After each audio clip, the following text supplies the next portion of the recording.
Hi എല്ലാവർക്കും ന്യൂമിസ്മാറ്റിക്സിൻ്റെ പുതിയ ഒരു വീഡിയോയിലേക്ക് സ്വാഗതം. ഇന്നത്തെ വീഡിയോയിൽ ഞാൻ നിങ്ങൾക്ക് പരിചയപ്പെടുത്താൻ പോകുന്നത് പൂജ്യങ്ങൾക്ക് വിലയില്ല എന്ന് പറഞ്ഞാൽ നിങ്ങൾ വിശ്വസിക്കുമോ എന്ന് എനിക്കറിയത്തില്ല. അപ്പോൾ തീർച്ചയായും പൂജ്യങ്ങൾക്ക് വിലയില്ലാതെ പല നോട്ടുകൾക്കും പല രീതിയിൽ പൂജ്യങ്ങൾ കൂടി വരുന്നുണ്ട്. ആ ഒരു നോട്ടുകൾക്കൊക്കെ ഇപ്പോഴത്തെ മാർക്കറ്റ് വാല്യൂ കൂടുതലാണെന്ന് ചിലർ വിചാരിക്കുന്നുണ്ട്. അപ്പോൾ ഒരിക്കലുമല്ല, പൂജ്യങ്ങൾക്ക് നമുക്ക് വിലയുണ്ടെങ്കിൽ പോലും ചില നോട്ടുകൾ പൂജ്യങ്ങൾക്ക് വിലയില്ല എന്ന് എനിക്ക് പറയാൻ പറ്റത്തുള്ളൂ. അപ്പോൾ അങ്ങനെയുള്ള കുറച്ച് നോട്ടുകളല്ല, ഒരു രാജ്യത്തിലെ, അതായത് വിയറ്റ്നാം എന്ന് പറയുന്ന രാജ്യത്തിലെ കുറച്ച് കറൻസീസാണ് ഇന്നത്തെ വീഡിയോയിലൂടെ ഞാൻ നിങ്ങൾക്ക് പരിചയപ്പെടുത്താൻ പോകുന്നത്. അപ്പോൾ നിങ്ങൾ എൻ്റെ ഒരു ചാനൽ പുതുതായിട്ടാണ് കാണുന്നതെങ്കിൽ തീർച്ചയായും നിങ്ങൾ എൻ്റെ ഒരു ചാനൽ സബ്സ്ക്രൈബ് ചെയ്യുക. അതുപോലെ തന്നെ നിങ്ങളുടെ അഭിപ്രായങ്ങളും നിർദ്ദേശങ്ങളും എനിക്ക് കമൻറ്റായിട്ട് രേഖപ്പെടുത്തുക. അപ്പോൾ നമുക്ക് ആ ഒരു കറൻസി ഒന്ന് പരിചയപ്പെടാം. വിയറ്റ്നാമിലെ ആ ഒരു കറൻസി ഒന്ന് പരിചയപ്പെടാം. അപ്പോൾ ഒരുപാട് പൂജ്യങ്ങളൊക്കെ ഇട്ടാണ് ഈ ഒരു കറൻസിയൊക്കെ അവിടുത്തെ ഗവൺമെൻറ് അച്ചടിക്കുന്നത്. അപ്പോൾ ഈ ഒരു കറൻസിക്കൊക്കെ മാർക്കറ്റിൽ വിലയുണ്ടോ എന്ന് ചോദിച്ചു കഴിഞ്ഞാൽ നമ്മുടെ കളക്ഷൻ പർപ്പസ് ആയിട്ട് നമുക്ക് വിലയുണ്ട്. മറ്റു രീതിയിൽ നോക്കുകയാണെങ്കിൽ, അതായത് ഇന്ത്യൻ മണിയിൽ കൺവേർട്ട് ചെയ്ത് നോക്കുകയാണെങ്കിൽ ഈ ഒരു കറൻസിക്കൊന്നും വിലയില്ല. അത്യാവശ്യം നമുക്ക് ഈ ഒരു കറൻസിക്ക് ഇപ്പോൾ നോക്കിക്കഴിഞ്ഞാൽ ഏകദേശം 2000 എന്ന് കൊടുത്തിട്ടുണ്ടായിരിക്കും. പക്ഷേ ഈ ഒരു 2000 എന്ന് കൊടുത്തിരിക്കുന്ന ഈ ഒരു അക്കത്തിന് നമ്മുടെ ഇന്ത്യൻ മണിയിൽ ഈ ഒരു കറൻസി കൺവേർട്ട് ചെയ്തെടുക്കുമ്പോൾ, അതായത് വിയറ്റ്നാമിലെ 2000 ഡോങ് എന്നറിയപ്പെടുന്ന ഈ ഒരു കറൻസി നമ്മൾ ഇന്ത്യൻ മണിയിൽ കൺവേർട്ട് ചെയ്തെടുക്കുമ്പോൾ നമുക്ക് കിട്ടുന്ന മാർക്കറ്റ് വാല്യൂ ഏകദേശം 6 രൂപയാണ്. അതായത് ഇന്ത്യൻ മണിയിൽ 6 രൂപയാണ് നമുക്ക് കൺവേർട്ട് ചെയ്ത് കിട്ടുമ്പോൾ കിട്ടുന്ന ഒരു എമൗണ്ട്. അതുപോലെ തന്നെയാണ് ഇഷ്ടംപോലെ രീതിയിലുള്ള, അതായത് ഈ ഒരു കറൻസി നമുക്ക് നോക്കിയാൽ മനസ്സിലാവും 1000, അതായത് 1000 ഡോങ് എന്നറിയപ്പെടുന്ന വിയറ്റ്നാമിലെ കറൻസിയാണ്. ഈ ഒരു കറൻസിക്കൊക്കെ 3 രൂപയ്ക്ക് മാർക്കറ്റിലല്ല, ഇന്ത്യൻ മണിയിൽ നമുക്ക് കൺവേർട്ട് ചെയ്ത് കിട്ടുമ്പോൾ കിട്ടുന്നൊരു വിലയുള്ളൂ. അപ്പോൾ പൂജ്യങ്ങൾക്ക് ഇങ്ങനെ എന്താ പറയാൻ, പൂജ്യങ്ങൾ കൂടി വരുമ്പോൾ ഈ ഒരു കറൻസിക്ക് മാർക്കറ്റിൽ ഭയങ്കര ഒരു വില കിട്ടുമെന്ന് ചില പുതുതായിട്ട് കളക്ഷൻ ചെയ്യുന്നവർക്ക് വിചാരിക്കുന്നുണ്ടാവും. അപ്പോൾ ഒരിക്കലുമല്ല, എനിക്ക് ഒരുപാട് കറൻസീസ് ഇതുപോലത്തെ പരിചയപ്പെടുത്താനുണ്ട്. അതായത് ചീപ്പ് റേറ്റ് ആയിട്ട് വരുന്നതും അതുപോലെ തന്നെ പൂജ്യങ്ങൾ കൂടി വരുന്ന ഒരുപാട് ഡിഫറെൻറ്റ് ടൈപ്പിലുള്ള കൺട്രീസിലെ കറൻസിയൊക്കെ പരിചയപ്പെടുത്തുന്നുണ്ട്.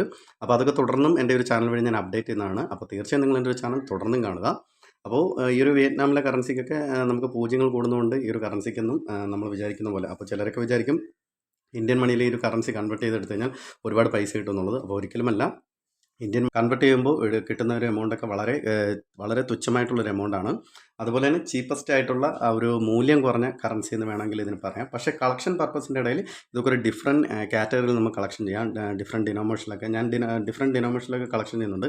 ഇതിപ്പോൾ നമുക്ക് നോക്കിയാൽ മനസ്സിലാവും, വിയറ്റ്നാമിലെ 5000 ഡോങ് എന്നറിയപ്പെടുന്ന കറൻസിയാണ്. ഈ ഒരു കറൻസി നമ്മുടെ ഇന്ത്യൻ മണിയിൽ കൺവേർട്ട് ചെയ്യുമ്പോൾ നമുക്ക് കിട്ടുന്ന മാർക്കറ്റ് വാല്യൂ എന്ന് പറയുമ്പോൾ ഏകദേശം ഒരു 10 രൂപയ്ക്കും താഴെയാണ്. അപ്പോൾ ഇതൊരു 5000 എന്നുള്ള ഒരു നമ്പേഴ്സിൽ വരുന്ന ഒരു ഡെനോമിനേഷനാണ്. ഇത് വന്നിട്ട് 1000, അതായത് 1000 ഡോങ് എന്നറിയപ്പെടുന്ന ആ ഒരു ഡെനോമിനേഷനിൽ വരുന്നതാണ്. ഇത് രണ്ട് കറൻസീസ് എൻ്റെ കളക്ഷനിലുണ്ട്. ഇത് 2000 ഡോങ് എന്നറിയപ്പെടുന്ന കറൻസിയാണ്. ഈ ഒരു കറൻസി 2000 ഡോങ് എന്നറിയപ്പെടുന്ന കറൻസിയാണ്. രണ്ട് കറൻസിയും 2000 ഡോങ് എന്നറിയപ്പെടുന്ന കറൻസി ആണെങ്കിൽ പോലും ഈ രണ്ട് കറൻസികളുടെ കളർ തമ്മിൽ ഒരുപാട് വ്യത്യാസങ്ങളുണ്ട്. അപ്പോൾ അതും നമ്മുടെ ഒരു കളക്ഷൻ പർപ്പസിന് നമുക്ക് വളരെ നല്ലൊരു പാറ്റേൺ ആയിട്ട് നമുക്ക് ചെയ്യാൻ പറ്റും, അല്ലെങ്കിൽ തീമാറ്റിക് ആയിട്ട് ചെയ്യാൻ പറ്റും. ഈ ഒരു കറൻസി 500, അതായത് 500 ഡോങ് എന്നറിയപ്പെടുന്ന കറൻസിയാണ്. അപ്പോൾ ഒരുപാട് മൂല്യം കുറഞ്ഞ കറൻസികളൊക്കെ നമുക്ക് ഇപ്പോഴും മാർക്കറ്റിൽ അവൈലബിൾ ആണ്. അതുപോലെ മാർക്കറ്റിൽ എന്ന് പറയുമ്പോൾ നമ്മുടെ ഇന്ത്യൻ മണിയിൽ കൺവേർട്ട് ചെയ്ത് എടുക്കുമ്പോൾ നമുക്ക് മൂല്യം കുറഞ്ഞ ഒരുപാട് കറൻസികളൊക്കെ ഉണ്ട്. അപ്പോൾ ആ ഒരു കറൻസികളെ കുറിച്ചുള്ള ഡീറ്റെയിൽസ് അടങ്ങുന്ന വീഡിയോ ഒക്കെ ഞാൻ ചെയ്തിരുന്നതാണ്.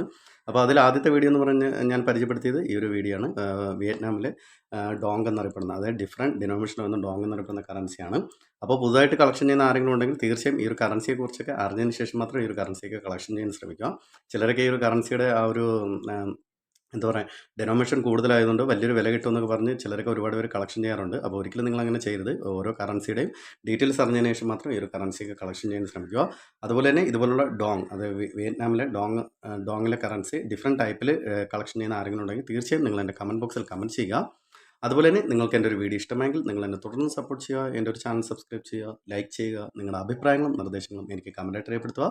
അപ്പോൾ അടുത്തൊരു വീഡിയോ ആയിട്ട് വരുന്നവരെ ബൈ.